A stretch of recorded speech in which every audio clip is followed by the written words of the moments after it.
Check out FlipsideGaming.com for all your gaming needs. Use the promo code HEROES to save 10% on all orders over $10.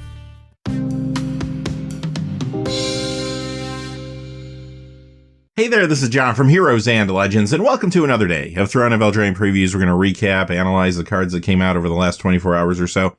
If you're curious as to which content creators previewed which card, see the description below. All that information is down there. Also, if you're still looking to pre-order Throne of Eldraine products, check out FlipsideGaming.com. Use that Heroes promo code. You'll save yourself some cash and also support the channel, which is always appreciated. So without any further ado, let's get into it. We're going to begin, as we always do with these videos, by looking at cards we previously talked about, but for the first time we're seeing variations of them that were not available before now. Fave Wishes, this is a cool card. This is the showcase copy you see on the left side there. And the Great Henge, if you're curious what the extended art copy looks like, well, there it is. Before we get into the new cards, Wizards did make an announcement today about a new product. This is called the Throne of Eldraine Deluxe Collection. And you're going to be able to pick these up on the magicstore.wizards.com on October 2nd. They have not yet given the time yet. They said that will come later. The price, though, $449.99. These are limited to one per person. They do have international shipping to a long list of countries, but not to everywhere. If you want to see that full list, go over to the Wizards website. Here's the full list of what you'll get. As you can see, you actually get a lot of collector's boosters, 16, so that's something. There's also a Magic Arena Mega Code card, which gives you a number of important cards. Definitely a lot of good standard cards there. Next, we got to take a look at the rest of the tokens. So we saw Fairy, we saw the Adventure token, we saw Food tokens in the past. Well, here's all the others.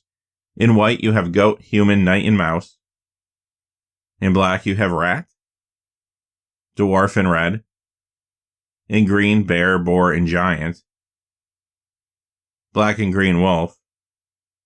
And finally, here's the Garruk Cursed Huntsman emblem. Happily Ever After, big story spotlight card here. It's a rare, pretty affordable at a white and 2. But this card is going to be pretty niche. You're not going to play this in a whole lot of places. When it enters the battlefield, you get to gain 5 life and draw a card, but so does everybody else. And then, of course, you have the alternate win condition, which is going to take a little bit of a setup. Could you pull it off in Commander? Yeah, you probably could, especially if you're able to use maybe 5-color creatures, or those artifact creatures that count as 5 colors. But ultimately, outside of Commander, don't know if you'd really ever use this. Not going to feel good if this is a rare from your limited pool for sure. I guess you could side it in against an aggressive matchup after game 1 if you got beat really fast, because even though both you and your opponent would gain the 5 life, the 5 life might be more meaningful for you. Okay, I'm stretching here to find something to do with this card outside of Commander, so I'll just move on. Hushbringer. This card is kind of amazing. It's a 1/2 flying lifelink fairy for a white and 1. This happens to be a rare too. Creatures entering the battlefield or dying don't cause abilities to trigger. Wow, okay. That actually impacts a lot of things. Now notice it also works against you too, so it's everybody. But regardless, this is going to shut down a lot of things, even in the limited environment. I would go as far as to say, even if I didn't care about the creature for some reason, this is still main deckable because of the ability. Now, the good news is the creature's pretty good too. The 1/2 for 2 in the air with lifelink, the fact that this could get across for damage a few times in the air early on in the game means that in some games you might get a 2, 4, 6 point life swing early on in the game. Nothing wrong with that, right? Now, what about standard? Does this see play? Sure it does. Probably out of a lot of sideboards. It shuts down big cards. Yurok the Desecrated, Agent of Treachery, Risen Reef, and so many more. This could definitely see play out of sideboards and other constructed formats too, Modern, even Legacy and Vintage potentially. Commander or Brawl decks that don't have a lot of triggers, they could be interested in this. It's also a fairy on top of everything else. Fantastic card here. Merfolk's Secret Keeper. Some of the cards you're going to see today are a little bit lower quality because there was an MTG stream this afternoon, and on it they were opening packs of collector boosters, and it was kind of off the cuff. They were just finding some cards here or there that were not yet previewed. So these were the best images that could come out of that. But let's look at this card. For 1 blue, you can either play a 0/4 Merfolk Wizard, or this could venture deeper for 1 blue, Sorcery Adventure. Target player puts the top 4 cards of their library into their graveyard. So this is a great limited card to get the mill started. Some cards care about milling yourself. Other cards care about milling your opponent. Depending on what your strategy is, do the appropriate thing, and there you go. Also, after that, for just 1 blue, you're able to throw down a 0/4 that can gum up the ground, allow you to get your plan in action. Actually seems pretty sweet, right? Now, if you don't care about gumming up the ground, and if you don't care about milling, then maybe it doesn't make your cut. But bring it in against an aggressive deck. I do think this will see standard play as well. Last season even, there were reanimation decks kicking around. This could also work with Arclight Phoenix potentially. There's a lot of different builds that might be interested in this, especially if they have any sort of graveyard strategy going on. And you know what? If it doesn't see a ton of play in this next season, well, the next standard set takes place in the underworld of Theros, so there's a good chance this gets better in the future. Might be a long shot, but I was also considering this with Vegevine and Modern. Maybe there's a brew there. Moonlight Scavengers. This one's a limited common. It's okay. It's not always going to make your cut. Here's the thing. This costs 6. If you don't have an artifact or enchantment on the battlefield, you're paying 6 for a 4/5. That is not going to feel very good at all. Now, if I'm pretty confident in my build that when I play this, I will have an artifact or enchantment, it does become a lot better. Still might not always make your cut. Just depends on what you have on the higher end of the curve, because you could have a really big bomb if you're talking 6 mana. But if not, it's fine. If you bounce your opponent's best creature, throw the 4/5 down, pretty nice tempo play, and you're getting a lot of board presence there. Now, the only other interaction I wanted to point out with this card is it is a rogue. It's a Merfolk rogue. If you happen to stumble into Robber of the Rich, this could play well with that card. Sage of the Falls. This is actually a pretty good card for a limited. It's a 5 casting cost 2/5, but when it enters the battlefield or any other non-human creature enters the battlefield under your control, you may draw a card, and if you do, discard a card, so you get to loot. Ultimately, for 5, you're getting a pretty good blocker with 2/5 power toughness, and if you can loot once when this enters the battlefield, that's pretty good. If you can get a second or third loot out of it, you're definitely getting your money's worth out of the card, so this is very playable in Draft or Sealed, no doubt. Better, of course, the more non-human creatures you have, but I don't think that's going to be too big of a deal in most pools. If for some reason I was running all humans, maybe I would skip it, but even then, it's not the worst card in the world. Where you might have a lot of fun with this, though, is Commander. You can play this with the Locust God, lets you churn through your whole deck. So tiny, this is an aura with flash, and it's meant to be one of those cards that nullifies the power of a creature on the other side of the battlefield. So if you use this in a vacuum, -2, -0, okay, that's cool. But it gets -6, -0 if your opponent has 7 or more cards in their graveyard. Remember, there are cards in the set, especially in blue and black, that do mill an opponent, as well as some that mill yourself, too. And this is one of those payoffs for that mill. Also, there are some cards that care about enchantments. So as long as you have a target for this, this is a really cheap aura that you could throw on a creature. Even if you don't have those tricks, though, this could come in handy, especially if you draft a mono blue deck. You might not have a lot of great removal options. This is something that can definitely protect you, keep you alive in the game if your opponent puts down a large creature. Now, normally I wouldn't consider a card like this for standard. There's other removal out there that's a little more definite. However, this one is so cheap, it kind of piqued my interest as maybe a sideboard card. I'd at least test it out. Festive Funeral. This is a good limited removal spell. Now, you look at this and you say to yourself, okay, a black and 4, it's instant speed. Target creature gets -X until end of turn, where X is the number of cards in your graveyard. That doesn't sound like the most amazing removal spell, because if I get to the point in the middle of the game where I have 5 mana, I might not necessarily have a ton of cards in my graveyard yet. Feels like my opponent could be playing bigger creatures than the amount of cards in my graveyard under a lot of circumstances. That might be true in a vacuum, but remember this set has ways to mill yourself. And in black, I don't know if that's going to be too difficult to pull off. And the other thing is, later in the game, this is just gas no matter what. And because it gives -X, you can use this at instant speed in conjunction with combat damage, and sometimes you can kind of catch your opponent that way, even if you don't have enough cards in your graveyard. Ultimately, very fine, limited common removal spell. Malevolent Noble. Okay, so this is a 2/2 for 2, bear with upside, and it has a pretty nice ability. Pay 2, sacrifice an artifact or another creature, put a +1/+1 counter on this. So this is one of those cards that does care about artifacts, but maybe most notably, this cares about food tokens, right? They're artifacts. So this is going to be at its best in a food strategy, either draft or sealed. But even if you don't have a lot of food tokens coming into play, this is not a bad card on its own. Great curve filler, you need cards in that 2 spot. This is going to be perfect for you just to get board presence if nothing else. Then just incidentally, things are going to happen in Magic where you might be able to get some benefit from the ability. You might have to chump block. Somebody targets your creature with a removal spell. As long as you have the open mana, you'll get extra value. Ultimately, I would like to play this with a lot of artifacts and food tokens, but whether I have that or not, I'm probably still going to run this most of the time. Reaper of the Night. Okay, this is interesting because both sides of this card are a little expensive. The Harvest Sphere side, Sorcery Adventure, black and 3, target opponent discards 2 cards. Basically an expensive mind rot. The creature is also kind of expensive. 2 black and 5 for a 4/5. Now, it can fly some of the time. If the defending player only has 2 or fewer cards in their hand, then it will jump up in the air. That's pretty good. The problem is, it is a little awkward because it's not going to be hard in Draft or Seal for your opponent to hang on to a couple cards, a couple lands or something, right? Especially if you already played the adventure, then they know this is coming. There are times I could see myself playing this, though, maybe more so Sealed than Draft, especially if I have other ways to get my opponent to discard, perhaps. If I'm in a more methodical, controlling build, this might not be the worst thing in the world, although, like I said earlier in the video, if you're talking 7 mana, you just might have better things. If I'm playing an aggressive deck, then sure, you don't want to play this. Every once in a while, this will make your cut, but not all the time. Rimrock Knight. This one's a limited common. It's okay. It's not always going to make your cut. Like, if I'm in an aggressive build, I'll play this and be pretty happy with it. Or if I'm in a Knight build and I'm looking for like one more Knight, perhaps this is the Knight I'm going to take. But here's the thing. 2 casting costs for a 3/1 that can't block. Obviously, you don't want to be in a slow, methodical deck with something like that. An aggressive deck, it could be fine. Boulder Rush, 1 red, instant adventure. Target creature gets +2/+0 until end of turn. Typically, you find yourself in a combat exchange where you end up buffing your creature, surprising the opponent, so they lose whatever creature they were attacking or blocking with. But then you typically still use the creature you played it on, and you use the combat trick, so you kind of get 2 for 1. But this time you don't really get 2 for 1, because now you can go ahead and play Rimrock Knight. Rimrock Knight, though, isn't necessarily the most amazing card, like I said, in all builds. So yeah, aggressive builds I play it, maybe Knights builds, everything else I would skip it. Thrill of Possibility. Okay, this is an incredible common.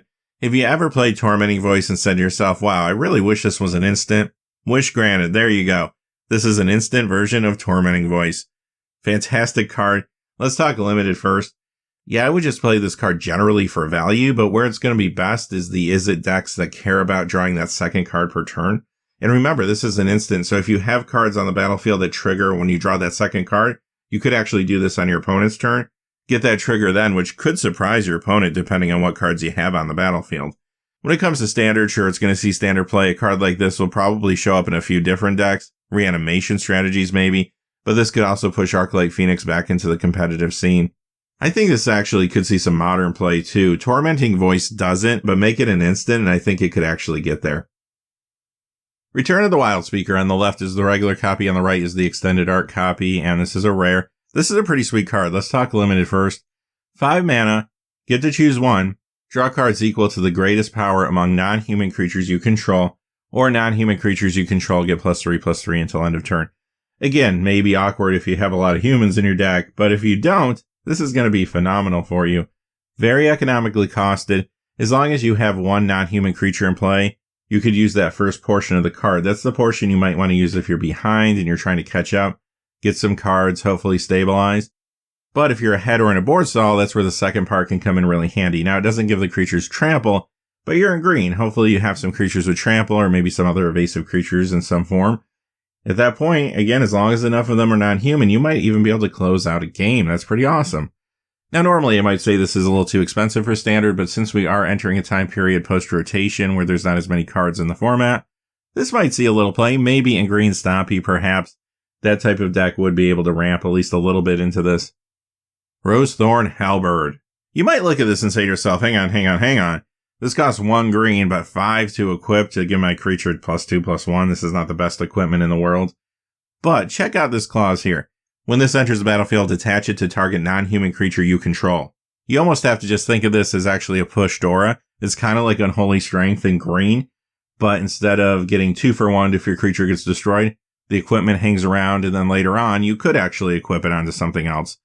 Ultimately, I think this is a very good card for Draft or Sealed. Now, you do have that clause that's only going to go on for free if it's a non-human creature, so sure, that could be a little awkward at times.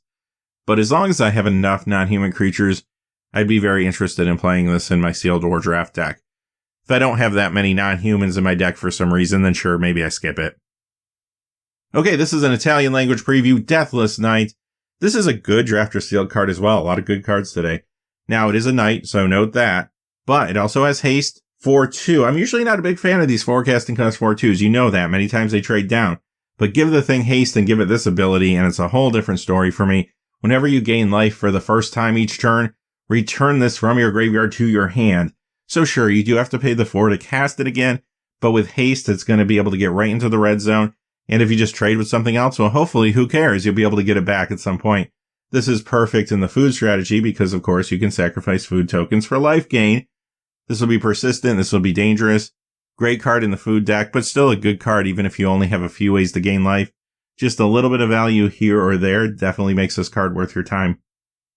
Resolute Rider. This would play actually pretty nicely with Deathless Night. This time you're paying for hybrid, but it's Orzhov colors. Human Knight, so once again a Knight, and once again for 2. But check out these abilities. 2 Orzhov hybrid, this gains lifelink until end of turn. 3 Orzhov hybrid, this gains indestructible until end of turn. You thought the Deathless Night was persistent? This is super persistent as long as you have the mana. Also, you can just hold the mana back and threaten to use the ability, and that could be good enough sometimes. If your opponent knows you can make it indestructible, they might not block it just because they don't want to lose their creature, and you still save that 3 mana for something else in that scenario. Let's not bury the lead here. This is a first pickable uncommon in draft. This is one of the more powerful cards actually I've seen for drafts and sealed yet. This is going to be phenomenal for you. You don't have to have other Knight synergies. You don't have to have Deathless Rider. You just have to have this and you're going to be pretty happy. Clearly, this is a bomb for draft or sealed. What about other formats? Maybe standard. I mean, 4 does get a little bit pricey and you do have to hold back mana to use those abilities. But this card is real good and we are moving into a more narrow standard, like I said earlier. This could see play maybe in a Knight deck or maybe in something else. Loctwain Gargoyle. This one is a German language preview. This is actually pretty good for limited. I'd be happy to play this. It's a common. They'll be floating around.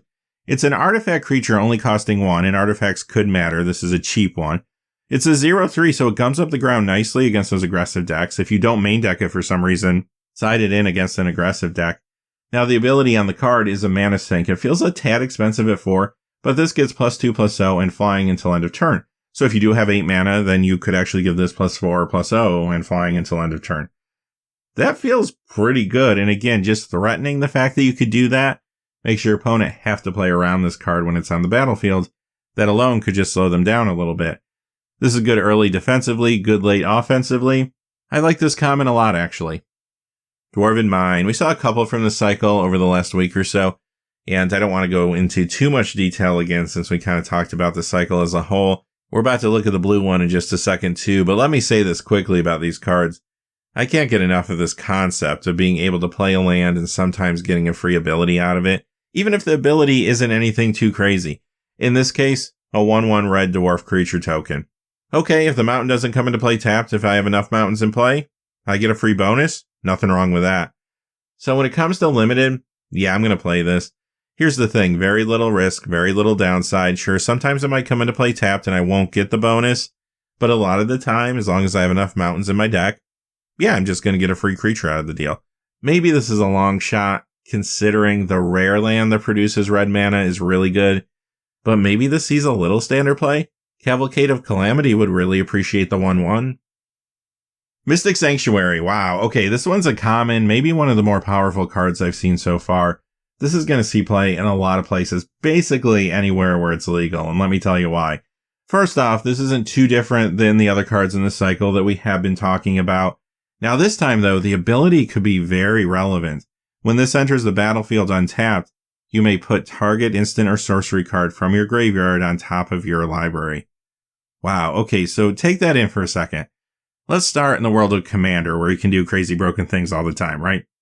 Take this card, take Time Warp, or really any extra turns card that doesn't exile itself. Take Moloku, the Clouded Mirror. That's going to give you infinite turns right there. That actually feels like a very reasonable combo to pull off too. Actually a lot easier than trying to get Happily Ever After to work, as a matter of fact. Okay, so that's Commander. I'm sure you can think of a million other combos that you could pull off with this thing there. What about Modern? What would I do with it there? Well, how about Cryptic Command? Whenever you cast Cryptic Command, bounce this land back, and then use any of the other 3 modes you want to use. Replay this, it goes back to the top of your deck. Yeah, it feels like a control deck might be interested in that. Or maybe you want to play with Miracles in Modern or Legacy. Go ahead and play this card, put the Miracle back on top of your deck. This will play well with cards like Gush or Daze. Its ability gets around typical counter magic since it's on a land. Ultimately, yeah, I think this sees vintage play as well. I think it sees pauper play, and yes, I do think it sees standard play. So get used to seeing this card because it's going to be around in a lot of places. When it comes to limited, sure, it's going to be good there too. Granted, you might not be able to pull off a crazy combo with this, but because you can play this land many times, get the ability as long as you have enough islands in your deck, then this free ability is just going to be value for you. Even if you just move a removal spell from the graveyard to the top of your deck, that could be enough right there to tip the scales of the game and get you past a board stall. Phenomenal card. That covers the cards for today. Tomorrow we will be back and do another one of these videos recapping the rest of the set that we have not yet seen. Saturday we will be back with our Market Watch, which we do every weekend. Until next time though, hey, thanks for watching. Please remember to like and subscribe and have a great day. Hey, thanks for watching. This video is made possible through the generous support of viewers like you on Patreon. Check out the description below for links to our Patreon page as well as our Amazon affiliate store, where a small percentage of all sales will also help support the channel. Finally, if you haven't had a chance yet to subscribe, hit that subscribe button so you don't miss any of the new videos on Heroes and Legends. Talk to you again soon and have a great day.